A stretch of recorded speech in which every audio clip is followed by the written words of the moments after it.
இப்போ கொஞ்சத்துக்கு முன்னாடி தான் உங்களை பற்றி நல்லா பேசினேன், உங்களுடைய நிலைமையை பற்றி. அஸ்ஸலாமு அலைக்கும் வரஹ்மத்துல்லாஹி வபரகாத்துஹு. அன்பான அனைத்து உறவுகளுக்கும் இனிய இரவு வணக்கம்.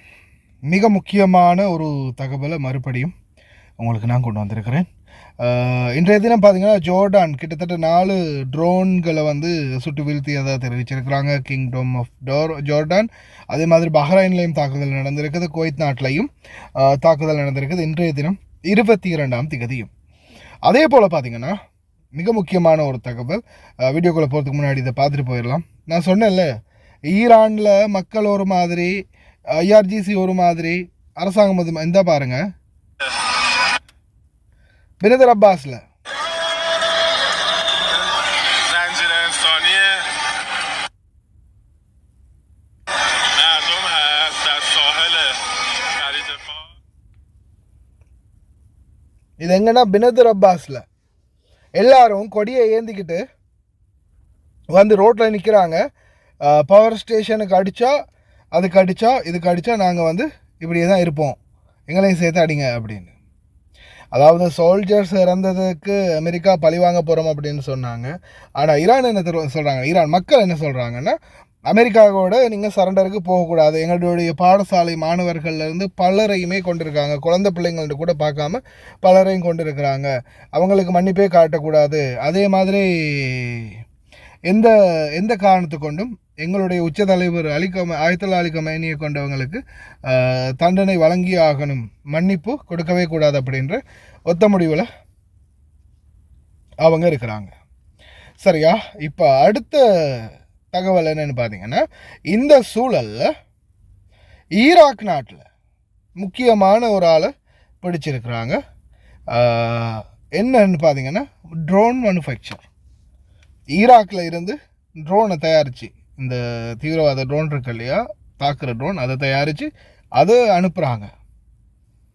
அங்கேருந்து ஈராக்கில் இருந்தே குவைத்துக்கு கடந்த நாட்களில் தாக்கினதுக்கெல்லாம் இந்த ட்ரோன் மேனுஃபேக்சர் தான் காரணம் அப்படின்ற தகவல் வெளியாகி இருக்குது.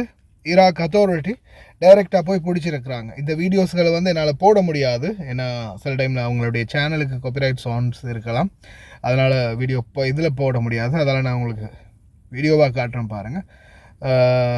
அதிகாரிகள் சுற்றி வளைச்சு உடனடியாக கைது பண்ணியிருக்கிறாங்க. கைது பண்ணி சம்பவ இடத்துல போய் சோதனை பண்ணி பார்க்கும்போது அங்கே வந்து பார்த்திங்கன்னா ஃபுல்லாகவே அந்த ட்ரோன்கள், அதாவது வெடிக்கும் ட்ரோன்கள் இருக்குது தானே, அதை மேனுஃபேக்சர் பண்ணி அதை தயாரித்து அனுப்பக்கூடிய டீம் அப்படின்றது தெரிய வந்திருக்குது. அதே மாதிரி உங்களுக்கு இன்னொரு முக்கியமான தகவலை சொல்லி ஆகணும். அதே மாதிரி இன்னொரு செய்தியும் கிடச்சிருந்துச்சு. சிரியா கஸ்டம்ஸ் வந்து கிட்டத்தட்ட 226 கைக்குண்டுகளை வந்து கைப்பற்றி இருக்கிறாங்க. சிரியா கஸ்டம்ஸ் லெபனானுக்குள்ளே போக இருந்தது. அரபு நாடுகள்னாலே இந்த ஆயுதமும் துப்பாக்கியும் குண்டும் வெடியும் தாண்டா அப்படின்ற மாதிரி தான் இருக்குது. இன்னொரு முக்கியமான தகவல் என்னென்னு பார்த்தீங்கன்னா, கடந்த காலங்களில் உங்களுக்கே தெரியும், வெடிக்காத நிறைய செயலிழக்காத குண்டுகளை வந்து செயலிழக்கம் செய்தாங்க குவைத்துடைய இராணுவம். இதே செயல்பாடு மறுபடியும் ஆரம்பிச்சிருக்கிறாங்க. நிறைய இடங்களில், நிறைய பாலைவன பகுதிகளிலையும் கண்டெடுக்கப்பட்டிருக்குது. தயவு செய்து ரொம்ப கவனமாக இருங்க. எக்காரணத்தை கொண்டும் எந்த ஒரு சந்தேகத்துக்கிடமான பொருளையும் கை வச்சிடாதீங்க. அப்படி ஏதாவது சந்தேகமான பொருட்கள் இருந்தால் உடனே 112க்கு கால் பண்ணுங்கள். தயவு செய்து ரொம்ப கவனம். இதையும் அவசர எச்சரிக்கையாக குவைத்துடைய சனா நியூஸில் வந்து பப்ளிஷ் பண்ணியிருந்தாங்க. அதே மாதிரி பார்க்கலாம், இப்படியே மாறி மாறி எதையாவது ஒன்று சொல்லிக்கிட்டே இருப்பானுங்க.